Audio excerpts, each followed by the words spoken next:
This movie right here is something I got tricked into watching the very first time. My folks were trying to calm my wild ass down. They plopped me in front of the tube and told me that this was yet another Iron Eagle sequel. And I believed them until about halfway through the movie even. And yes, for those of you commenting and wondering, I was a bit on the stupid side as a child. This time I watched it on purpose. And this is what I thought of our rewind for 1985's The Heavenly Kid.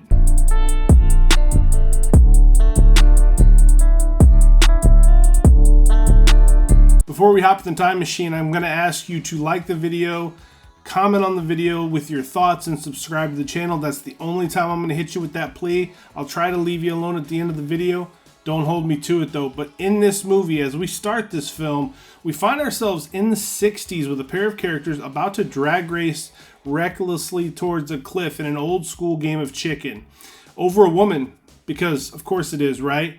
Bobby Fontana is our main character in this movie, and he is very pissed at Joe because Joe has made a pass at the stunning Emily, obviously Bobby's better half. Emily begs her man, don't do this. This is silly, and listen, it's pretty goddamn stupid. But Bobby looks at her and tells her, hey, I've got it covered. A recurring theme in this movie. Only he doesn't have it covered, because even though he wins the race, Joe bails out about halfway down the run. Bobby's wrist gets caught in the gear shifter, and before he knows it, by the time he looks up, he is off the cliff and down into the sweet by and by he goes. Car bursts into flames, Bobby dies, and Emily curls into the arms of Joe instantly at this scene. How's that for a kick in the nuts? You're defending your woman's honor, you think you're slick, you win, you end up dying, and the woman just goes right to the guy that you were pissed at in the first place. Now, I was confused as a kid because I was really young when I saw this movie, and the very next scene we see Bobby. Now, I thought Bobby died, but Bobby is on a smoky subway car, and it's packed with people, and you could tell there's all different. Right away you realize these are people who have died, because there's all manner. There's a guy in a wetsuit, there's a chain smoker, there's all manner of death on this subway car, and it's all packed, and it's headed to Uptown, which is a very clever way that they talk about heaven in this movie. And currently they find themselves on this car in Midtown, don't want to find themselves going downtown. But there's a hiccup to this whole thing, as Bobby soon finds out. He's not allowed in Uptown yet. There's a cat named Rafferty who shows up, rides a motorcycle poorly, and I like that they kept that gag going throughout the whole film. He is on this thing all over the place. Kind of surprised he didn't wreck it a time or two, but he drives very, very poorly. Rafferty is Bobby's handler through this afterlife, and he's trying to convince Bobby of what's going on. Bobby at first doesn't believe he's dead. Rafferty ends up telling him that the only way he's going to be allowed to go uptown is if he takes on a special assignment. This lands us in the 80s, the best time to be alive, I must remind you, and we meet this iteration of Jason Gedrick. Spoiler alert though, there are no fighter planes in this movie. Mom and Dad did me dirty on this one. We've got Lenny though, who is a shy, uncoordinated nerd and is played by our very own Iron Eagle that we love. Sucks at working the grill at the diner, but he does work with his friend Melissa, who is absolutely beautiful, absolutely sweet and wholesome. For some reason, though, he's obsessed with this boring milquetoast blonde named Sharon, who never has a different facial expression crawl across her mug. It's always literally that same dead in the eyes, dead in the soul sort of look, and this guy is smitten over. Unfortunately for Lenny, though, aside from his taste in women, this girl is dating the school bully named Gallo, and they're always accompanied by the other school bully who's a bigger version in, I believe his name is McIntyre. So 80s formula on full display here in this movie. So Lenny gets himself fired from the diner after McIntyre trips him and dumps a whole tray of food all over the place, including Sharon. And Bobby, as he watches the whole thing unfold, is not very impressed with this kid. Rafferty, on the other hand, is kind enough to inform Bobby that the kid is his ticket to Uptown. This kid is his assignment. He needs to befriend him and be there for him, get him laid. Lord knows what else is on the agenda. But that kid, that Spazzola, as Bobby so eloquently put it, is his near future for the foreseeable future. And that's the only thing he has to worry about right now. Does save the kid's life in a scene, and then he manages to embarrass one of the bullies at lunchtime who tries to get another kick to Lenny's backside. Thing of it is, Bobby is a guardian angel, ghost, whatever you want to call him, but he's only allowed to reveal himself to his assignment. So only Lenny can see him, but he can still sort of fuck with everybody else as he sees fit. So he grabs McIntyre's foot, flips him onto a tray of food, kicks that tray of food clear down the lunch line and into a cake. Really funny stuff. Now these two, Lenny and Bobby, they wind up working really well together once Bobby convinces Lenny that he is in fact his guardian angel. We get a makeover scene that's always good, new clothes, copious amounts of hair gel, and we end up with a really fun portion of the movie where they're restoring a classic car. And by restoring, I'm not talking about with elbow grease. Bobby is using the force or something to make this thing happen. He turns a clunker into a really sweet ride. Now this is the part of the movie I can absolutely tell you helped me forget that this wasn't an Iron Eagle film that I was watching. I still wanted a new one of those, but I was having a pretty good time here.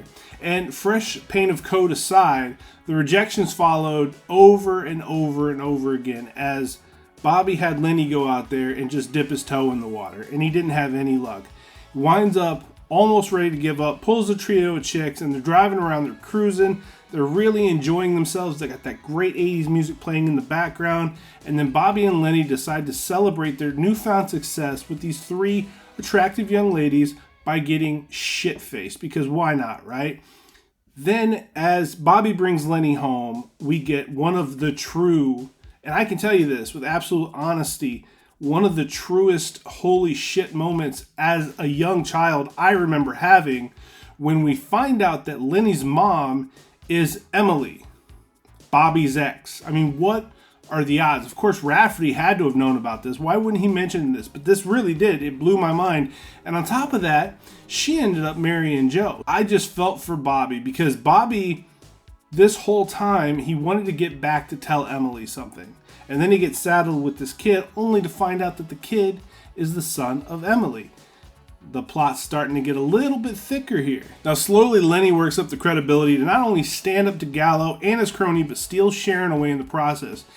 In doing so, though, he winds up alienating Melissa, who is by far my favorite of the two.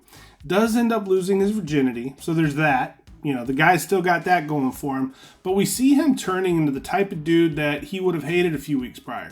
You know, egotistical, disrespectful, and to be honest, a bit of an asshole. Now guess what happens next? Bobby was a bit of a bad boy in the 60s, so you can't plop him in the 80s and expect him to be reformed. He's a bit of a rule breaker. He does not respect authority, and he's going to do what you tell him he can't do. So he winds up revealing himself to Emily, who faints in the moment. But then when she comes to, they wind up having a really fun night together. They look back on all the things that could have been. They go to some of their old haunts. And I liked Bobby very much in this movie. I thought it was a good character. And you kind of love this for him. You know, you feel like this is something that the guy needed. He certainly deserves. And that's when he gets hit with the news from Emily that Lenny is actually his son. I don't know if he just wasn't putting the math together. I don't know if he didn't pay any attention to what year he was in. I have no idea how it all transpired.